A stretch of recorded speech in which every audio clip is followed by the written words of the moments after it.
That fear is always one of three things, either the fear of rejection, the fear of inadequacy, or the fear of powerlessness. Well, rest in peace. RIP is the acronym you want to remember. So whenever you're afraid, you ask yourself, do I fear rejection, inadequacy, or powerlessness?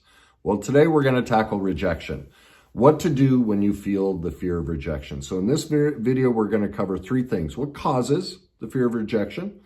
What are the 7 signs of low self-esteem? Because ultimately that's what it is. And then the third piece you're going to learn is the solutions.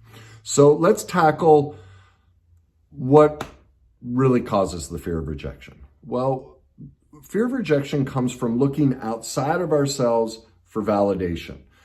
You see, the truth is nobody ever rejects us. Ever, ever, ever, ever, ever, ever. It's not possible. All anyone is ever doing is acting in what is their best interest. So think about it. When you broke up with somebody, what did they say? Now, they may have complained about your weight or your height or your career or whatever, but what does that really mean?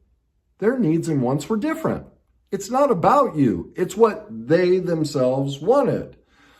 They wanted to be intimate more often. They wanted to go on more vacations. They wanted somebody who had this skill at work and you don't have it. That's not a rejection of us. That's them pursuing their own needs and wants. But where did we learn this? Well, see, the fear of rejection is learned in childhood. There were all these perfectly imperfect moments when our parents weren't available to us. And in those moments, we felt abandoned. We felt rejected. And so the only solution we had as a child to reconcile that was to blame ourselves. See, if I can blame me, if I'm being rejected, what does that give me? Power. Because see, if I'm the problem, that means I might be able to fix it, right? If you want something different, there's no solution to that. Because, if I can blame myself, then maybe I can change and you'll like me, right? But do you see, I'm looking outside of myself for that validation. See, we weren't esteemed and validated concretely as a child, and that's created this codependent dynamic where now we're looking outside for that validation. Well, the only person that can ever validate us is ourselves. And that's what we'll get to in the solutions, is how to do that so that we can pull back and heal that original wounding that was created that left us with this sense of we're really after false power. If I'm rejected, I can change, I can fix it and make you like me, which means you have power over me, which means my esteem is lower than yours. I've placed yours above mine, and that's why we're lacking confidence. Maybe you like that word better versus low self-esteem, okay? So that's what causes it. Now, for those of you like, I don't have low self-esteem, I don't have confidence issues, okay, that I hope so. But if you ever fear rejection, that would be a sign that you might be struggling with one of these 7 signs. And the first one is intense self-criticism. Are you hard on yourself? I haven't met a person who isn't. That you make a simple mistake and the self-talk is horrific. That's the first sign. The second one is chaotic relationships. Well, again, I haven't met anybody that doesn't have chaos in their relationships. The third one is we're defensive and hypersensitive. Well, most people, when challenged, get very defensive. They don't take criticism or critique very well.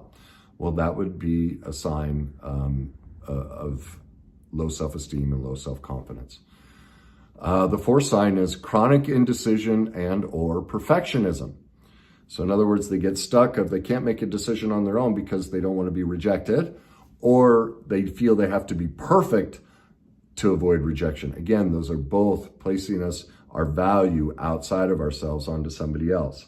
The sixth is they often feel anxious, fearful, or angry. Well, if you're stressed, you would have those feelings because you're in fear, you're in anxiety, you're angry. Anger is always a mask for fear.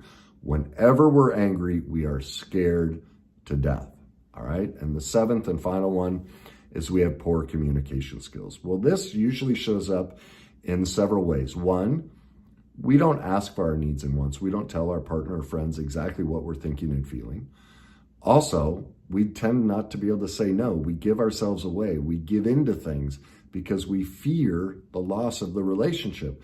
But again, I need you to validate me. Again, it's a sign of the low self-esteem and the self-rejection. So now we move on to the solutions. What do we do about it? Well, we have to repair how we were rejected and abandoned as a child. And now we're actually doing it to ourselves as adults by looking outside of ourselves for that validation. So the first step is affirmations. We've all heard about them, but there's a key. Most people, when they tell you to do affirmations, frankly, they tell you how to do it wrong. They basically just tell you write down and say things you like about yourself. Well, that's part of it, but they leave out the key component. The key to writing down affirmations is you can't say, I want to or I will. See, that puts it in the future.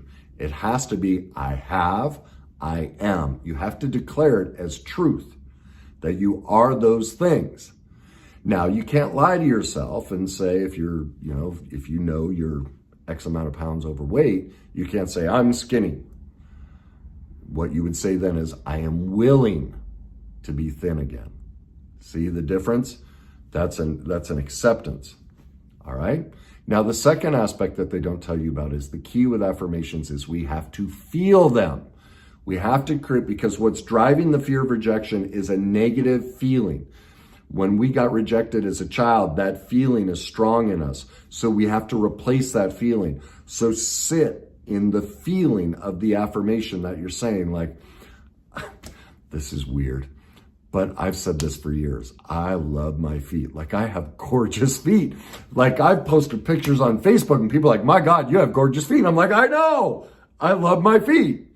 So I know that sounds silly, but you can see, like, I'm convicted. There's big feeling in that. And that's the secret to affirmations.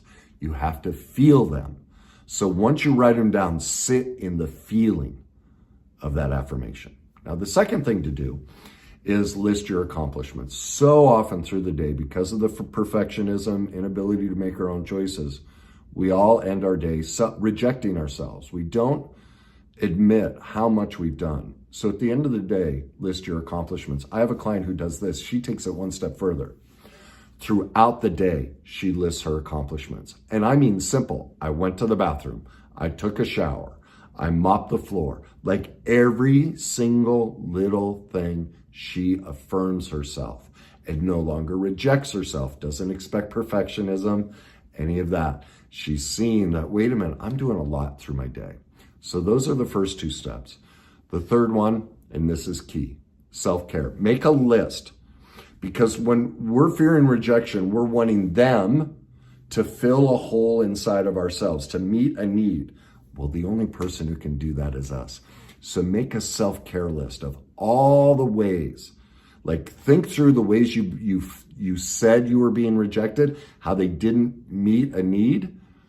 Write it down and put a plan in place to go meet those needs. That's the process to overcome the fear of rejection. So make sure you tune in to the next video where we tackle the fear of inadequacy.